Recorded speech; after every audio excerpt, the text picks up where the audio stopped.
just a bloke in a bar. What is up, ladies and gentlemen? Welcome to another Packer Up, boys. And let's make it a ritual. Let's make it a ritual here in this beautiful sound.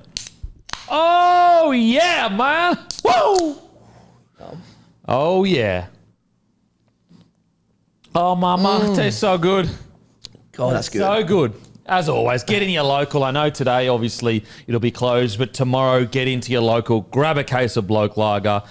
And also, we're in every single New South Wales and Queensland bottle-o. We are currently on special. That's every bottle-o. If they don't have it, so I actually got a few messages of people saying I got the last one in the local bottle-o. So get down to your local bottle-o, grab a case of Bloke beer. Long weekend ahead. You can carry on and do all the great stuff because obviously we got Monday off. Also, Bloke Steedens on bloke.shop. They've been absolutely flying, so head to bloke.shop for the Bloke Steedens. And also, IGA Plus Liquor. Get down your nearest IGA Liquor. They're selling Bloke Lager for $50, the lowest price we've ever sold it for in all New South Wales IGA Plus Liquors. I got the great Matty the Waterboy here. How you going, Matty? Denon, I feel weird. I feel weird sitting here. It's like I got a bit of like those nervous butterflies. You're off the bench, bros. Yeah, I didn't mind the bench, but this is good. You know what? Just for the listeners, fucking, so much carry on. It's ridiculous. Here we go. He hasn't had a haircut in about 6 years. Oh, yeah. And then he gets a start on Packer Up, boys, and he's got a haircut. So you do the math. The carry on is out of this world. He thinks he's made it. He's bloody played a couple of first grade games and he thinks he's a bloody veteran. Mate, what about last night, eh? Storm beating the Roosters. Crazy. And so Storm were favourites. Storm were favourites. The punters knew, I guess, but knew more than I did. I had the Roosters. Yeah, I can't remember what I picked on Monday. I ended up tipping the Storm, but I did it with no confidence. I thought it'd be a bit of a coin flip. On the tipping comp that I'm in, you get to pick like the margin on a certain game, and this was the game, and I picked one. I thought it was going to be really, really close, so not what I expected at all. Mate, unbelievable. And obviously, Packer Up, boys, is proudly partnered with Sportsbet, guys. Obviously, gamble responsibly, but just punt what you can afford. Only gamble what you can afford to lose because you win some, but you lose more. But if you're going to have a punt this weekend, sit back, enjoy the footy, throw a cheeky little multi on your sports bet. 10 here, 10 there, nothing too crazy. Have a bit of fun. Also, on Sportsbet, there's now Share a Bet. So you just press one button and you can copy your mate's bet. So make sure to gamble responsibly. But also, if you're going to do it, have a punt, you do it with Sportsbet. Number one in the country and a partner with Bloke in a bar. But let's get to Storm beat Roosters. Storm, big gun, stand up. The Mad Dog Munster. Oh, my God. Harry Grant. Storm handled the conditions much better than the Roosters. Victor Radley, obviously a big talking point, but I just want to talk about the Storm because they make you look like an idiot. Every time. And I know, we could always fall back on we've said all year, they're going to prove us wrong, but I still, watching their first couple of games, I'm sitting there going, there's no way. There's no way they can be a premiership. Not no way, because it's a Melbourne Storm. But in my heart of hearts, I was going, they just don't look like the same Storm we saw from yesterday. They had too many losses. Now, look, it is just a couple of victories. But the most... They need to continue to do this.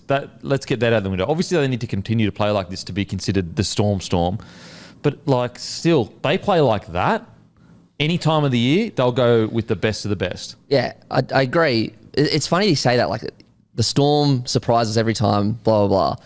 But they surprise us in such different ways. In years gone by, it's, Billy Slater's retired or Cooper Cronk's moved on or someone's gone. How can they continue to be such a force? Now with a couple of their injuries, but that first month, they were terrible. They were so bad and you're just like, all right, no matter how good an organisation you are, if you don't have the cattle in the forwards, you're not going to win games. And within 2 weeks, they were tough against South, but last night they were clinical. They were dominant up the middle, and the Roosters pack are awesome. Yep. So we always say they shock you, but they seriously have shocked me in a big, big way. Yeah. And they've earned such respect that I reckon most people thought this is a bottom 8 footy side. Yep. But they didn't want to say it because they've earned our respect so much that we go, you know what? Even if we think this, the Storm are going to surprise us. But I reckon the first couple of weeks, people are going, this is bottom 8 footy. Whereas you would never associate bottom 8 footy with Storm. Like, oh, okay, yeah, maybe, you know, they have a few rough games that are close, 16-12, 18-12, 24-12 even.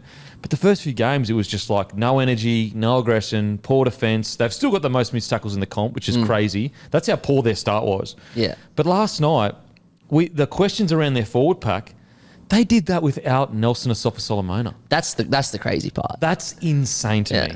Insane. I think as well, like, I just don't understand how they turned it around so quickly. Like, it's... The other thing I was thinking, I was talking about on Matty John's show this morning, is like maybe because they've got such a young roster, because I spoke to Cam Smith about it as well, and he kind of points to we've got relatively young roster, so a lot of these guys are still learning their trade, you know, getting better each year. But the only thing I can think of is just like, were they trained so hard in the preseason that they came into the year not overtrained, but a bit fatigued because they were just like, for example, every single new person that comes to the club, they have to do an army camp. Yeah. They have to also work full time at the start of the preseason. And so I wonder, like, did they just have so many new people to the club? Not so many, but enough where they're a little bit fatigued round 2 and 3, around 1, 2 and 3. And then once that fatigue is worn off and they've brought the training back, maybe that's it. Yeah. Throw that in with, you know, the shortened preseason for a lot of guys. And Hughes and Munster playing together as well. Yeah, exactly. Hughes, Munster, Grant being back together. Yeah. That was the first game they've all been back together, isn't it? Outside of maybe round 1? Yeah, I think outside the first round. Because, Munster did his hand, then Hughes got suspended. Yep. Yeah, so it was, and far out. Grant and Munster were easily the two best on the field. And Hughes just opened Munster up so much. I think Matty said something really interesting on the on his show last night, which, you know, to the untrained eye like myself, I didn't really pick up on. But once he said it, I was like, wow, it's so true. Like, because Hughes is such a running half, like Grant does what he does from dummy half. Like that 20 meter ball in the rain that set up one of their tries was insane. But he's also like in and around there controlling the whole game while Munster and Hughes can just run and do what they do. Yep. And he's just got another dimension to his game that no other hooker has. Yeah, well, it was like, I thought last night's game, he doesn't play like Cam Smith each week, but I thought last night's game was the closest to Cam Smith's influence on a game that Harry has had. Like, he just dictated everything. Like, he was almost making the decisions as to where they were getting on the field. Maybe he wasn't, I'm not sure. And, you know, it seemed like he was. Yeah, please don't confuse this with saying him and Cam Smith are playing similar, because they're just not similar hookers at all. They couldn't be more different. You know, and Cam is clearly out and out, you know, GOAT beyond 10 times over. Yeah, so you don't have to. Yeah. But I think Harry Grant really took a step up, and he almost like took the weight off Hughes' and Munster's shoulders to a degree. Yeah. I think as well, like, just to add another thing, like, he's such a threat out of dummy half. He's one of the best runners in the comp from dummy half. But like, he nailed a 40-20 last night. He's adding that to his game. Yeah. He's quickly becoming everyone's second favourite kind of player. He's just amazing. So I love watching Harry Grant play, but let's talk about the Mad Dog Munster. He's got to be one of the biggest big game players we've ever seen. Ever. How many big games does he stand up in?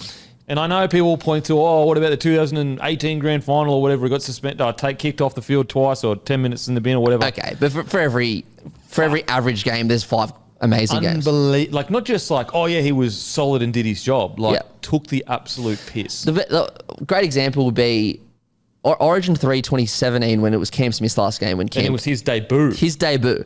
And obviously Cam Smith stole the show that day. He ran for about 50 metres in game 2, ran for about 120 in game 3, et cetera, et cetera. Cam Munster comes in his first ever game, absolutely kills it. Then obviously we got the 2020 Origin series. We've got Origin last year, and that's not even including any Melbourne games. Yeah. He's won a couple of comps. He's, I think you're right. It's funny, him and Teddy obviously aren't the same player, they're different positions. Yeah. But when it comes to big games, especially Origin, and also their freakish ability to just always break away from the first tackle. I know. How does he do it? Every time. Like, every single time. So right now, like, you know, maybe in yesteryear, like obviously you've got Cam Smith, your Thurstons, your Lockies, your Joeys, your Freddies that would step up into games. But like of current players, you'd have to say Teddy and Munster are the biggest game players. Yeah, 100% agree. Seriously, I just...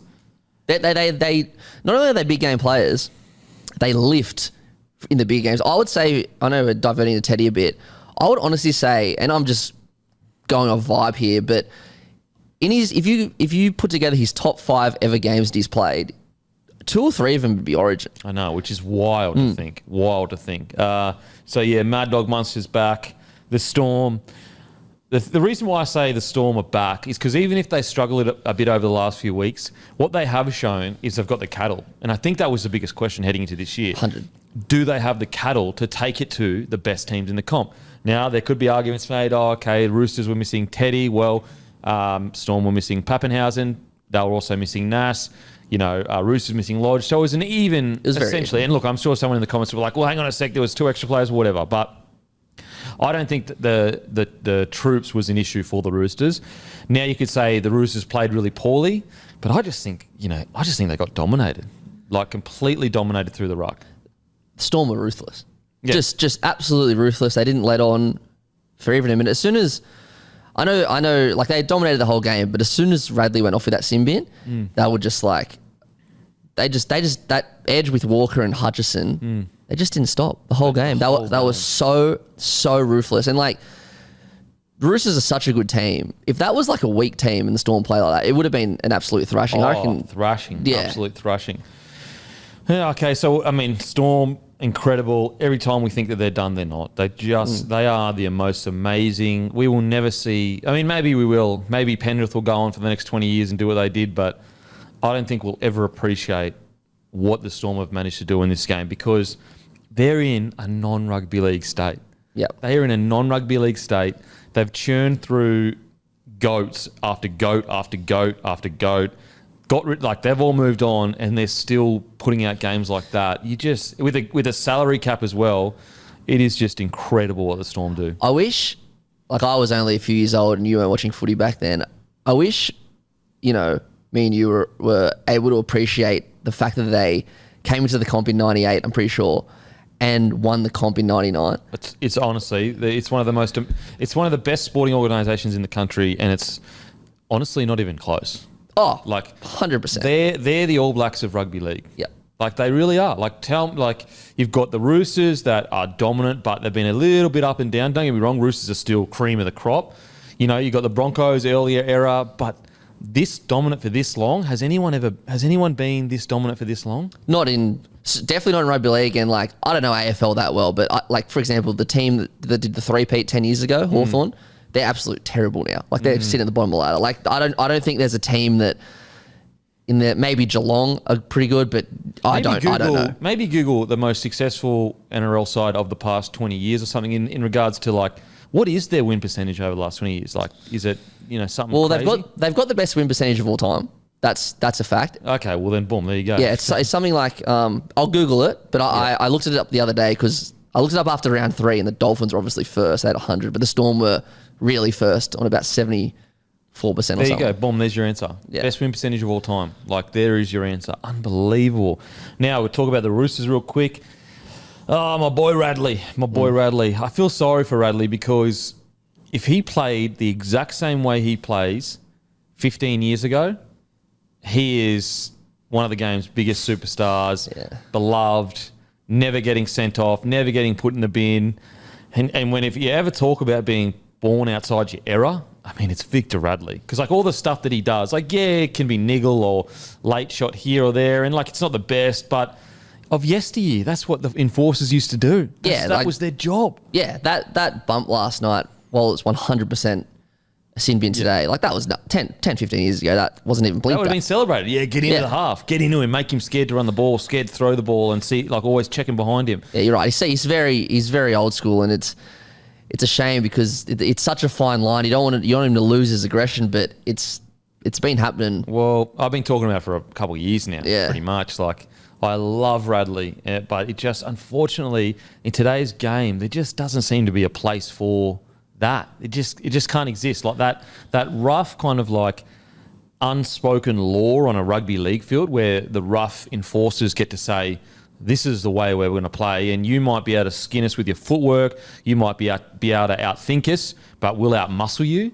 You can outmuscle to a degree. Like, you could look at the Storm and they outmuscled the Roosters last night. But just that kind of dominant alpha style of rugby league, it's not really there anymore. Like, no. Whereas back in the day, you'd almost have an alpha in your team that if there was a scrap, you'd go, boom, take care of it. Take care of it.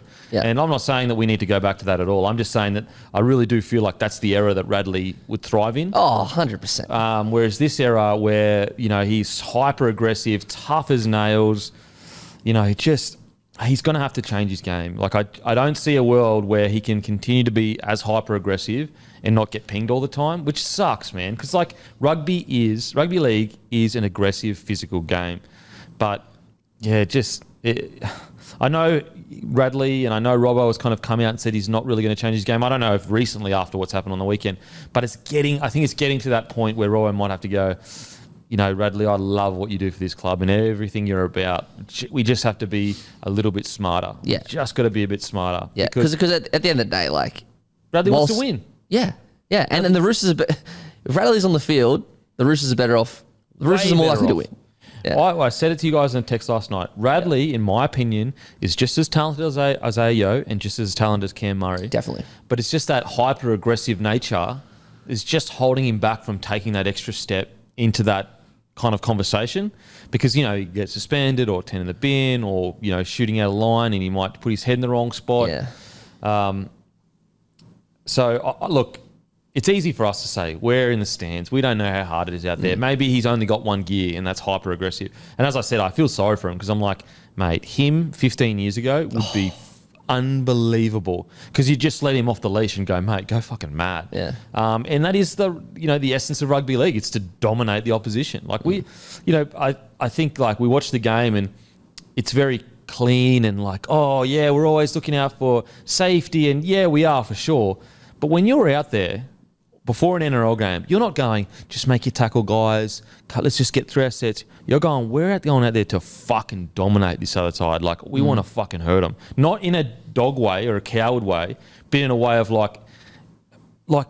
it's physical. Yeah. It's a gladiator sport. Yeah, they're running at each other for 80 minutes, 10 metres back. Yeah. You want to intimidate the opposition so they're scared to run hard. Because you do that, you win the game.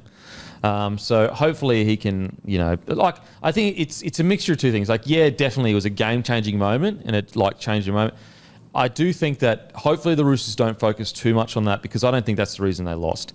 Their terrible completion rate was the reason they've lost. And I think the Roosters, they've just got to pull things back a little bit and it's almost like a similar-ish situation with the Broncos where obviously Broncos are flying right now. But when you've got these crazy good rosters, sometimes you can just expect things to happen. And I'm not saying that they walk out expecting to happen because the Roosters play with a lot of toughness and they rip and tear. But sometimes you can just bring the game back a bit, get a bit more basic. Yeah, you've got these crazy ball runners, but just bring it way back, get more simple, high completion rate. The tough thing is can you check what their completion rate was when they won the comp? Because I think it was pretty low. I actually think it was pretty low. Yeah, I just don't know whether with the new 6 again rule, whether low completion rate is going to, I think you've got to be at least in the middle of the comp to really challenge the top tier. Because if you give the other team a chance to build momentum with 6 again rule, it's just too much to hold. You just get torn apart. Yeah. So when in 2018 they had the most errors in the NRL with 298, and it's funny, Storm, who were in the grand final with them, were second. Yeah. But the game's changed. Because you can't make an error and then slow the ball down, slow the ruck down and go, all right, boys, we'll just bring it back down at our pace. Now with the 6 again rule, I could be proven wrong, but, I would say that you've got to be above halfway with completion because of the 6 again rule. And the inability to go, all right, we've made an error, let's just slow the ruck down. Because you just can't do that anymore. No, not at all. I think as well with the Roosters, and this may sound a bit harsh, but this is apples and oranges, but it's just two examples of recently where they just haven't played they haven't played smart. Go back to the finals game last year where the sin bins happened. Obviously, that's a bit of a write-off, but they cost themselves that day, the Roosters. Last night, it was pouring down rain. and they weren't playing like, I don't know. I want a different word. It's not, they don't go out expecting, because they don't look like they expect to win. But you're right, like, it's what I'm trying to get with when you look at their roster on paper, you almost go, oh, we'll find a way to get points, you know, and our roster is we're so confident in our roster, we're so strong that we can do it our way, the way we want to do it. And I think sometimes you would go, you know what, there's a tried and true way that we all know. It's the best defense in the comp, midway completion rate, if not, you know, high completion rate, and then we can build off that. And I think that's where the Roosters, maybe they just got to take a step back, really simplify their game, and then build on top of that. That's where I think they're at the moment. Maybe because you're right. I hadn't thought about the 6 again rule, how the game's changed so much. Maybe they need to go back to what they did in 2013, where all 2013 was about the Roosters' Bondi War. I'm pretty sure they kept 4 or 5 teams to nil that year, and they just defense was their mantra. Yeah. And obviously that was Robbo's first year. They won the comp that year.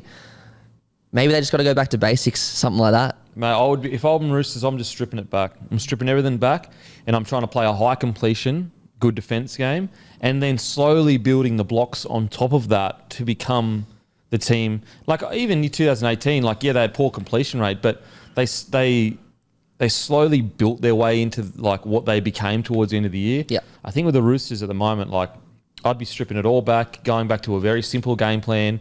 You know, okay, Joey Manu and Suoliti may get less ball because they don't get to roam as much, but maybe that's just the safest way forward. And look, Trent Robinson, obviously, all those players, every single player in that team, Trent Robbo, they know what they're doing. This is just an outside looking in. Very easy for me to sit here and say all this stuff. I thought there was one big positive from last night. It was only one play, but I really noticed it was when it was very subtle, but Roosters were attacking and Walker just went really early to Suoliti, really early. And he had about 4 or 5 minutes space in front of him. He stepped the first man, ended up getting tackled. You just got that little piece of early ball and just thought, okay, that's all they need to do. Yeah. They just need to give. If Suoliti, you're right, he doesn't need to. If they just strip it all back, but if they just the forwards go up and they deliver him a bit of early ball, they'll cause just as much damage on that edge. Panthers, they've dominated the comp for 3 years now, 3 or 4 years. And their game plan is real simple. It's a very simple, we use our outside backs to get a lot of meterage, rest our forwards in defence, they fucking shoot off the line, heaps of line speed. We kick really well in the corners, and then we just have good structured play. The Penrith Panthers is a really simple game they play. Yep. Look at the Dolphins. I know the Dolphins obviously not going to win a premiership this year, but it's really simple the way they play. So I just, as I said, it's hard to sit here and say, you know, your opinion, because Robbo he's one of the best coaches of this generation. Yeah. He's a gun. He's so smart. He knows footy so well. But I reckon just bringing everything back, simplifying it, giving Keary and Walker the keys to the castle and just going, you know what, just play real simple traditional footy. Let's get some wins on the board, and then we can start adding in certain elements. No more perfect time to do that this week. They're going to play the Sharks at Shark Park on a Friday night, where that team just drags you down to their level, into an absolute dogfight. So mate, it's a black hole out there, seriously. Oh, yeah. What do they call it? Phil Good was calling it Bermuda Triangle. Oh, mate, it really is a Bermuda Triangle. So, look, it's not panic stations at all for the Roosters. I just think bring things back, simplify, but Melbourne Storm, once again, amazing. Prove us all wrong. They're just such an incredible organisation. Mad Dog Munster, what an absolute legend. Freak. Now, quickly, Hines signed with the Sharks until 2029. I mean, obvious. Great signing. Yep. He's a clubman. He's opened up his second year with them, firing on all cylinders. I mean, what else is there to say? Of course you sign him long term. And also, you know that he's not going to get lazy on a long-term contract. Could you ever see Nico going, oh, yeah, I've got a 7-year deal, I'm just going to chill out? Yeah. No way. He's going to continue to turn up. And if he has one, you just know, if he has a quiet year, you know the next year is going to be massive. Yeah. He's not going to allow year after year come along and him just not play well. I know it's easy to say this because he just won the Dally M and he's killing it, but because he's not young, because he's what, 26 maybe? He's not... 25, I think. 25, yeah. So it's not like they're signing a rookie on potential. He won the Dally M last year. I think it's killed it at the Storm too. Killed at the Storm. I think it's a safe bet, and I don't know how the deal worked. Whether they cancelled his contract for next year and gave him an upgrade, and then had more money in the cap for more. I don't really know how it worked. I assume that's how it works, but I just think, I don't know the number, but it just seems like a great deal for both parties. Yep, yeah. It's a no-brainer. Now let's get on to our tips. Actually, you know what's interesting driving in here? Because it's Good Friday, obviously. The roads are quiet. You know what it reminded me of? Rona. Oh, yeah. When it was all quiet on the roads. And I got to say, okay, minus the terrible impact the Rona had on everyone. Like, I don't want that bit. But I was like, man, this is like not relaxing, but I can breathe. Here in Sydney, like there's not heaps of traffic. The roads are a bit quieter. Everyone's kind of in-house. I was like, far out. I missed this part. There were some good parts of... Yeah, I missed that part. Yeah. As I said, I'm not discounting all the heartbreaking devastation. But those parts where quiet, you know, people were at the parks and all that kind of stuff, I was like, man, I wish it could be like that all the time in regards to be on the road. It's funny, back in those times when the roads were quiet, I'd drive to Olympic Park. Not obviously not the time where everyone had to stay home, but whenever I'd go out driving, there's still quiet roads. But because I've lived in Sydney my whole life, in fact, I haven't barely left this suburb. So I'm just not used to roads like this, and it was so good. But I think I racked up 4 speeding fines in a month in May of 2020. Really? Because I wasn't like being a Derek. It was just like Open road. Yeah, because you have to check your speed in Sydney because you're always bumper to bumper. And I got 4, and since then I've been on 2 points. I've had to really be careful. But yeah, that was when the roads were free, because there's nothing worse than traffic. Traffic's the worst thing, mate. Worst thing about Sydney. Oh, by far. Like it makes the city. Like every time I go back to Queensland, I honestly I ache missing Queensland. If I could get back to the Gold Coast tomorrow, I'd be there 100%. Like, and when we went to the Goldie, what was it, like 2 months ago to interview AJ Brimson and Ben Hannett, I was looking around going, oh man, I could live here for sure. The beaches, the long paths you can run along. Like, you know, even Sunshine Coast is beautiful, which I went to recently.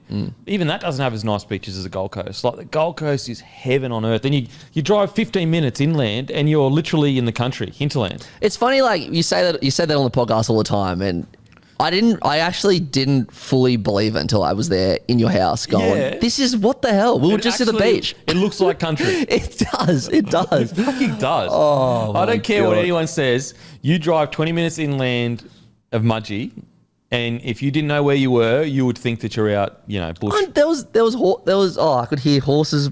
It still blows my mind. Yeah. I mean, Gold Coast, heaven on earth. I would love, and also the housing is cheaper. You're not paying $1 bazillion. Like, yeah, the houses around here at the moment is just ridiculous. It just frustrates me. Like, it's so frustrating for this generation coming through. And don't get me wrong, we're not victims. We're extremely lucky to live where we are. We live in a beautiful country and we live in the safest time in the history. But it just sucks that, like, our parents could get a job, just a normal job, go out, buy a house, and then work to pay that off and live an okay life. Yeah. Whereas, like, nowadays, it's just not on the menu. Like, you just can't. With a normal job, you can't afford. And people say, oh, well, you know, move out, you know, move an hour and a half away from your work or whatever. All right, what about then all the fuel or all the public transport you've got to pay? Let's say you move an hour and a half away from work and you catch public transport in. You're basically spending an extra day and a half on the train or in a bus going to work. Yeah, like how much is your paid for? What's your time worth? Yeah, like it's just it. Whereas back in the day, you could live where you worked. Yeah. And it would all be connected. But as soon as they allowed external investors from outside the country to, you know, invest in property in Australia, you've got external people that aren't a part of the economy here. So it blows things out of proportion, if you know what I mean. Yeah. Whereas if you've got the local economy, people that are working locally can only afford a certain style of house. Whereas someone that lives overseas purchases it, they can afford whatever, and so you just get priced out of. It's so frustrating. It just so sucks. frustrating. It sucks. And like the elite just continue to keep more money, more power. Yeah, rich get richer, blah blah blah. And it's just, as I said, I'm not like victim. Like, I'm very lucky that I've been able to build up what I've got to build up or whatever. But I just feel sorry for most people that, like most just normal people, like, don't get fooled by the internet and all the nonsense you see on there. People flashing all this rich shit because it's all fake. Trust me, guys. It is all fake, all that bullshit on the internet. Well, yeah. Why would you flash your problems you're having? People only ever flash the good shit. Yeah, but it's like people. Okay. For example, let's say you're a 25-year-old girl and guy, and the girl is flashing all of this Louis Vuitton, Gucci, or whatever. Do you know how much money you'd have to be earning to be able to afford that and not be a stupid buy? Like, let's say the Louis Vuitton bag is $4,000. Like, if you earn over 150 grand in Australia, I think you're in the like top 5% of earners or something along those lines. Could you just Google that? Yeah. So you're telling me that some dude that's just a tradie or whatever is in the top, whatever percent of earners, and he can afford, once a month to spend 10 grand on luxury items. It's all fake. It's all fake. And it's all carry on. It's like, it just doesn't make any sense. Yeah. The top 5% is 180,000. Yeah, so there you go, 180,000. You're in the top 5% of earners. So Robbo from down the road, is he really in the top 5%? Is he top 5% wealthy in this country? No, I don't think he is. Anyway, so I didn't even know why we started talking about that. Yeah, neither. How did we get there? Living expenses, I don't know. I'll tell you one thing, just the last thing on this. Obviously, I love working here, but the most underrated thing I think about working here, and I'm sure you're the same, is we got no commute. Oh, yeah, 100%. It's like I used to work at Olympic Parks. It was an hour a day, and I just grew at Custom. It was fine, but drove there every day and back. So 2 hours of my life every day if it was a good day. Now, just fucking walk. It takes the frustration out of it. You're like, yeah, I'll come into work, all good. Just walk down, walk home. 100%. Yeah, so that's so frustrating, like housing and that. That's the worst. The fact that I just wish most of the population had a fair go, and look, they do. Like, as I said, like I came from nothing and no money, but like, I got lucky with all of these things to come together at the perfect time, to be one of the first podcasts, to have played NRL, to be able to, like, I'm okay on the mic, I can speak, all of these things had to converge that I had no control over. And that's what, like, whenever people say, oh yeah, I deserve everything I got because I worked really hard. I'm like, well, hang on a sec, you're really lucky. Like, I had no control over whether I was intelligent enough to speak in front of camera. That's more of a genetic thing. Yep. I had no control over the timing of the podcast in regards to, okay, yeah, I chose when to do it. But, if I'm born 10 years later, podcasts are already here. I had no control over where I was born, if I had good or bad parents. All these things that I have no control over came together to put me in the right spot at the right time to get here. Whereas, like, how many people just don't have that? They may work as hard as me. I know they do. Like, I've been on sites where blokes are working 67 hours a week. So they're working 60, 70 hours a week, and they're not millionaires or squillionaires or whatever. Yeah. A lot of it is luck and right place, right time. And also, like, I always look back at, like, decisions that I made, which were sliding doors moments. And, yeah, everyone's smart with hindsight that it was a smart decision, like, applying for this job or doing this or doing that. But, like, every decision, like, a lot of decisions are 50-50 and you just fluke the right one. Yeah, like sometimes decisions are lucky too. So, like, and it's a given too. Like, it's a given. Of course you work hard. Like, what kind of bloke are you if you don't work hard? And so I always, like, single mums out there working their ass off. Crazy. Single mum, you work your ass off, then you go home and take care of a kid. She's not rich. So the hard work is not the unique factor. You know what I mean? The hard work is not the point of difference. Yeah. The point of difference is right place, right time, right idea. Yeah. It's pretty much the point of difference. Yeah. So anyway, I don't even know what that was about. Fucking hell. That's what this podcast is about, just talking nonsense. Who knows? If we're sitting around a table right now, you'd be like, what the fuck? Shut up, Kempy. Why is it 1 p.m.? Shouldn't it be? Shut up, bro. You're absolutely dribbling out your ass. Yeah, but anyway, I will say Gold Coast, number one place. Let us know in the comments section where you reckon the number one place in the world is to live. Have you travelled? Have you gone overseas at all? I've been to Europe, been to America, and a bit through I've been to, like, Fiji and a bit through Asia. So yeah, I've done a fair amount. Where'd you go in Europe? So I went to England, flew into England, went to Germany, which was great. Went to Amsterdam, which was awesome. Went to Greece, but the best one that no one goes to, I went to Iceland. Yeah. And it was, okay, very expensive. Like, schooner cost $18, but, like, it was absolutely beautiful and nice. It's not actually, it's like green.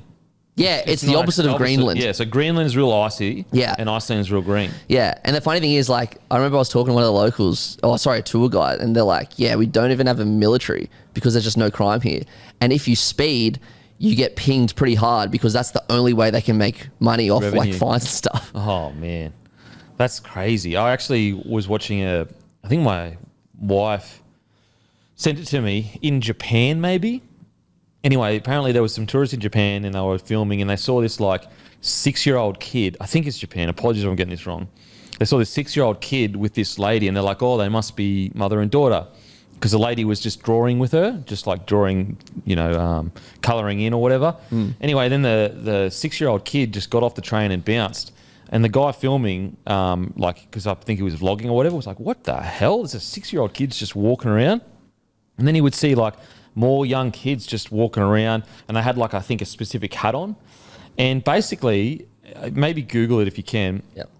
So apparently in Japan, kids can just cruise around like 6-year-olds, 7-year-olds or whatever, because culturally it is the community's job to take care of kids. So basically if you see a kid, it's your responsibility to make sure that kid is safe, that kid is okay, everything is fine. And so kids will like leave the house, do whatever they want at a quite a young age because societally, like the society promotes young kids should be protected and taken care of at all times. Whereas like, here in Australia, you're shitting yourself if you leave your kid by themselves. Right. Yeah, you're right. Yeah. The first article is why Japanese kids walk to school alone. Crazy. It's like, why can't Never we knew have that. that? Why can't we have a society where we feel safe to let these kids walk? There's another one, I think it's either Norway or Switzerland, where they actually leave their babies in prams outside to sleep in the cold because apparently it helps their immune system and helps them sleep better. And there's like just prams out the front of everywhere. Yeah, Norway. Yeah, Norway. So there's just prams out the front of everywhere with kids, babies sleeping in them. And they never have any crime or any worry about the babies getting snatched because culturally, that's what they do. Wow. Like, I know we live in a pretty, like, crime-free compared to a lot of the world in Australia, but that is... You would never see that here. Kids. Your baby. We're wigging out if we can't find them for 2 seconds. Yeah. Japan and Norway are going, no, it's our societal responsibility. And, like, when you see that... Look, I know there's downside to the strict structure sometimes of, certain places, but... When you see that, you're like, fire out. We could learn a thing or two from that. Oh, absolutely. I would love to have there's another thing where, like, I think the Japanese railway, it's either Japan or South Korea, in a whole year, added all up, it's only a minute late. So if you add Google that as well. Google that as well. So you've had every late train up, it's like it adds up to 1 minute. So like 1 second, 2 seconds. So that shows you how good their public transport is compared to ours. Bloody hell, if you added ours up. Oh, it's a minute every train. Has it got anything there? Yeah, so that's the beautiful thing about traveling is like just seeing the different cultures and that and just seeing the different way people live. Have you been to America? I've been like to Vegas. Oh, okay, yeah. But I mean, I don't remember much. If I'm being honest. Jesus Christ, that was wild.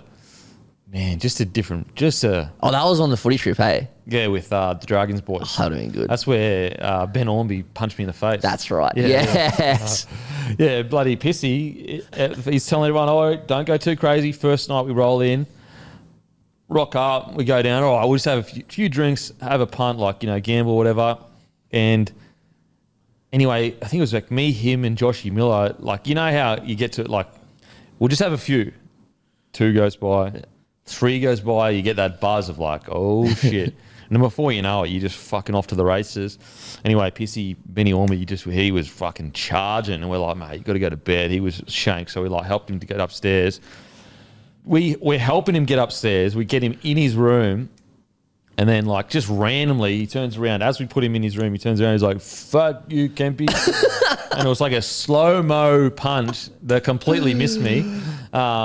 And yeah, anyway, so he was blind. So we had like a trip the next day all together. Yeah. And he got on the bus, dusty ass, and he was like, boys, I told you, don't go too hard too early. And everyone fucking lost their shit because he was the only one that went too hard too early. Oh, so good. Oh, man, he's a legend, Benny Ormby. Absolute legend. Great leader. Yeah. I remember in Vegas, we came in from New York. So it was me and my 2 friends, and they're a couple.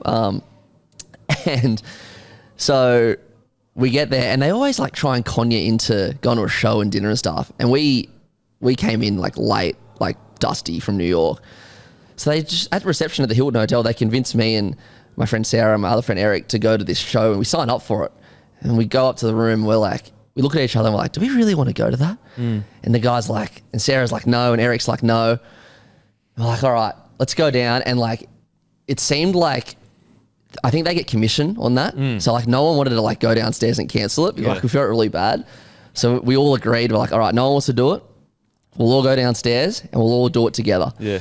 So build up the courage, we get in the lift. And it's on level 1, so the reception's level 1, and then there's level G where you come in, so you have to walk up the stairs. I'm like nervous. The door's open, and Sarah walks out, and Eric, who's like dates her, just goes boom, shut door, bang. We walk out together, and then she's upstairs cancelling it. And then she walks down, she's like, what the fuck? And Eric goes, you just got to understand, me and Matt, we don't like awkward situations. So good. So you are pussies and she's a real big dog. Yeah, she's the big dog. Man, unbelievable. Unbelievable. Man, I feel like women never get appreciated for their toughness. Like, they have babies. Babies, bro. Like, think about that. If you had to push that out of you.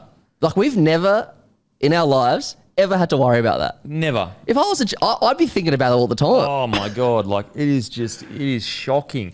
You know, like, even you watch, like, the UFC, like, I think the men's more enjoyable to watch, but I definitely still enjoy the women's, 100%. Like, the top-tier women's is fucking unbelievable. But they are so tough. They are so tough.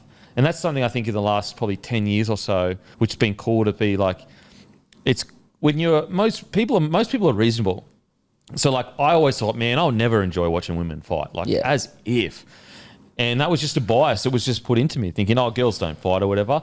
And I actually enjoy when I'm like, oh, I was wrong. Yeah. Like I have been proven wrong, and how good for the girls and the women that they've been able to go, no, we can be, you know, it may not be as explosive, and obviously we're never going to be as strong and all that kind of stuff as men, but they can be definitely as tough as men. And that's at the end of the day, that's the number one thing you're looking for as a fan of mate, 100%. MMA. And to add to your point, like I don't really watch MMA that much.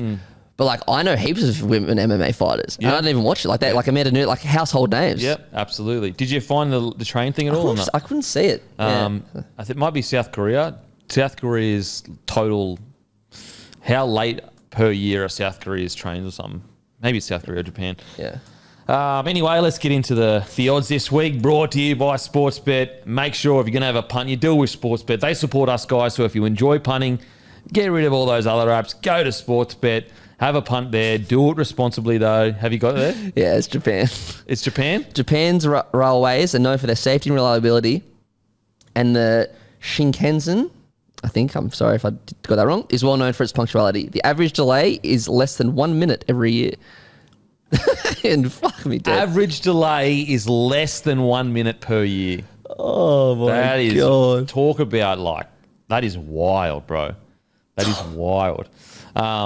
Okay, let's get into the tips for the week. Odds this week, as I said, brought to you by Sportsbet. Absolutely loving partnering Sportsbet, guys. They've been fantastic to work with. So go on, if you do like a punt, if you don't like a punt, you don't have to go over to Sportsbet. But if you do enjoy a punt, head over to Sportsbet, have a punt there. We've got the Bulldogs versus the Rabbitohs happening in a couple of hours. Doggies paying $3.50. The line is 9.5, paying $2. South Sydney Rabbitohs. Head-to-head is $1.31. Their line, 9.5 and $1.81. What do you reckon here, Matty?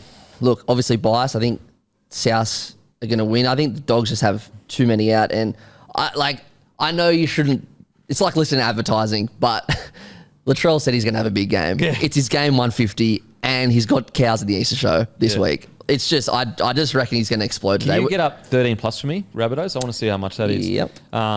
Look, I'm going South, and if I'm being honest, and look, I'm happy, you know, if it's a tight game and they only just win, but I reckon because of the massive injury depletion for the Bulldogs, I think South win 13 plus. Yeah, $2.18 for South 13 plus. Oh, that's not good. It's not great, but I think it's just because the Dogs have so many outs. A lot out. So I'd probably just, if you want to be, I'd probably just go the line at $9.5, $1.90. But yeah, that's all right. The line 9.5's all right. I think as well, South, they've had a pretty tough start to the year in terms of like teams played. Doggies and Dolphins next 2 weeks. And then after that is Penrith, Bronx, and Storm. Very tough start, and they've only won 2, so I think there's going to be a lot of focus on this week and next week to get up a couple of big wins. Now, Cowboys versus Dolphins. Cowboys, head-to-head, $1.31. Line is 10.5, $1.90. Dolphins, $3.50, 10.5 line, $1.90. I reckon Scotty Drinkwater caught it back. Yep. I think they get the job done. I think the Cowboys win. My head is telling me that the Cowboys will sweep through them, but then again, the other part of my head is saying, well, the Dolphins have surprised you every week except last week. Yeah. So it's a really tough one to bet on. I'm just going to say Cowboys for the win. Yeah. Penny Panthers versus the Seagulls. Now, Seagulls paying $3.50. Yeah. I don't mind that value. I love it. I don't mind that value at all. Penny Panthers obviously were outstanding last week. We saw that. Raiders without Jackie Whiten, Manly looking to bounce back. I'm picking Panthers to win, but when I'm talking value, you know, in a line, 9.5, paying $1.96. Yep.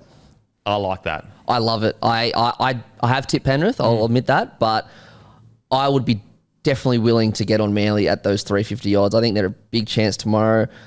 I think Manly with the start is really good. The only problem is we just know the Panthers can put a sort. They put 40 in the half last week, but crazy. I think Manly a real deal, and I reckon I'm excited to see KO Weeks in the halves. Brizzy Broncos versus the Raiders. $1.20 Broncos. Line is 15.5. Big. Whoa, $1.90. Canberra Raiders paying $4.50. Look, you could argue it'd be one of the club's greatest victories if they defeat without Jackie Whiten. The thing is, if Broncos complete over 80%, they win and then win well. You just don't know what Broncos. Well, I know that sounds stupid of like you don't know what Broncos are going to turn up, but they've got the second most errors in the comp, so that's so hard to gauge. Like if someone takes advantage of that, they could lose to anyone. Yeah, but it's just the teams they've played just haven't completed a high percentage. Yeah, I'm not going to confidently say they're going to cover that line. Like they haven't played like, for example, I know they've been better than Melbourne, but they haven't played as disciplined as Melbourne were last night, for example. 16 missed tackles and 90% completion, blah, blah, blah. Look, Broncos are going to win, I think. I wouldn't touch the Raiders here, but... Yeah, I wouldn't touch the Raiders either, but I'm still just concerned. Like, I don't know why. It's like the Tigers last week. I feel like there's going to be a game where we get shocked when the Broncos play because they just go 65% completion and someone comes out and completes at 90% and shocks us. But I think the Broncos win. Titans versus Dragons. Titans, $1.77. Dragons out to $2.05. The line is 2.5, paying $1.95 for the Titans, $1.86 for the Dragons. I think the Dragons are value here. I think the Dragons are going to win. Yeah, for sure. I mean, not value because it's only $2.05, but I'm tipping the Dragons to win. Well, I would have thought the Dragons would be favourites because the Foreign's out. I think Brimson's out. I know the Titans are at home, but Dragons were good last week against the Dolphins. Yeah, I'm tipping the Dragons. Yeah, same. Dragons. Knights, New Zealand. Knights, $2. Can't wait. Warriors, $1.80. Who would have thought this would be a cracking game? Like round one, they played and you're just like, oh, whatever. Yeah. But now this is hectic. one of the best games of the week. I'm actually tipping Newcastle. I think that New Zealand might be a little bit hungover from the emotional win last week. Yeah, fair. I'm going Warriors. I know a couple of their guys stayed behind for the week. A couple went back, but I just think, it's going to be. I'm really excited for the game, but I'm tipping the Warriors. Now, Tigers, Eels, Tigers paying $4. Eels paying $1.25. Could this be one of those weeks where they've got everything against them that the Tigers just turn up when you look at their roster and it just clicks for 1 week only? I am actually going to go the other way. I reckon this is going to be a big win for Para because, not so much because of the Tigers, but because Para have won one game. They've competed in 4 of them, so not last week. So they'll be fired. They'll be fired up. Plus, they lost this game last year. And Lane's back. I reckon it's going to be a big, big statement game for the Eels. Okay. I'm picking Eels to win, but the line at 12.5, Tigers. Anyway, all right. Now on to weird stories. Robbie Williams stunned at 1 in 170 million occurrence at his concert 20 years apart. What the hell? Okay, so... Robbie Williams picked someone to come on stage with him at his concert. Last month, he picked someone in Budapest, and amazingly, it was the same guy he picked 20 years ago. He wrote on his Instagram, it was 1 in 170 million odds I'm not sure how he got those odds. Yeah, I don't know where he got the number from, but It's very specific. it's very specific. Yeah. 20 years apart. How crazy is that? That is crazy. There must be something about that bloke's face that he just likes. It's funny how like sometimes things just happen and you're just like, how has this happened? Yeah. Far out. Imagine when he gets up, he's like, you picked me up 20 years ago. He'd be like, what? And like not just like the last tour or something. Yeah. 2 decades ago. 20. I mean, what were you doing 20 years ago? Well, I was 8. I was Yeah. in primary school. Bloody hell. That is insane. Any stories that happened to you, which is incredibly lucky? Or Not nothing that crazy. It's just when I read that this morning, it just sprung to mind. One Christmas, I just got when you're a teenager and all you want some money for Christmas. So I got all this cash for Christmas, like I don't know, $400 or something. Put in my wallet, went to the beach, parked the car, and then drove home. And I was sitting in the back. My sister was driving, and we're driving up Clovelly Road, and then we turn left at the roundabout, probably a kilometre. And as we turn left into the roundabout, my wallet falls into the window into my lap. What? So I'd put it on the roof, and we'd driven off. Oh my God. And like $400 in my wallet as Christmas as a teenager. I was Yeah. like, what are the odds of that? That is crazy luck, because that's usually gone for all money. Yeah. Yeah, wow. And lastly, would you rather go forward 100 years or back 100 years? I think I'd rather go forward purely because I already know what happened 100 years ago. I know, but like forward, it's like, would we even fucking exist? What if we're slaves to machines and shit? It's one of those things you never want to look into a crystal ball because that's the beauty of life. You don't know what's coming next. So it could ruin everything. Yeah, like what if there's a nuclear war and the earth is scorched and everyone's living underground or some shit, you know? If you could go back in time to like any moment, what would you do? I reckon... Now, like, I'm trying to think, was there any wars? I think the 90s were pretty... Was there any wars or anything like that? Like big wars? Like, I'm sure there were. Yeah. I don't think the major ones were like... They were early 2000, weren't they? Yeah, 2001, September 11. Yeah. So, and then Iraq, yeah. So probably the 90s. I think that was a good balance of the internet had just kind of come out in 98 or some shit like that. Yeah, late 90s. Yeah, probably 90s. And the music, the rap scene in the 90s is mad. Yeah, and like, I just think that was, we didn't have any political correctness and... and I mean, look, I'm sure there are communities that go, no, 90s were terrible for us. Like, I'm just speaking from my perspective. What about you? Yeah. To live, I probably think I agree, like 90s, maybe 80s. But if I'm going to go back to a moment in time, like I'd love to go to like a major sporting event, like go watch Bradman play cricket or like go watch a rugby league game in the 20s or something. Yeah, that'd be interesting. Yeah, it'd just be cool to go back and just have a peek. Yeah. But I don't know. We live in a pretty good time now. Just consumed. 100%. We were just consumed with technology. Yeah. That's literally. That is Pack Her Up, boys, for another week. Make sure to grab a case of Bloke in a Bar beer. Bloke beer, the best beer in all the land. Currently on special in both IGA plus liquor in all New South Wales and every single bottle-o in New South Wales and Queensland, plus hundreds and hundreds of other stores across the eastern seaboard. Also, make sure to put aside $99 because new Bloke jerseys are coming out. All new designed, limited amount. Make sure to put that aside. They're coming soon, guys. I can't wait to show you the new designs. As usual, I'll go and fuck myself. What are you really gambling with? For free and confidential support, visit gamblinghelponline.org.au.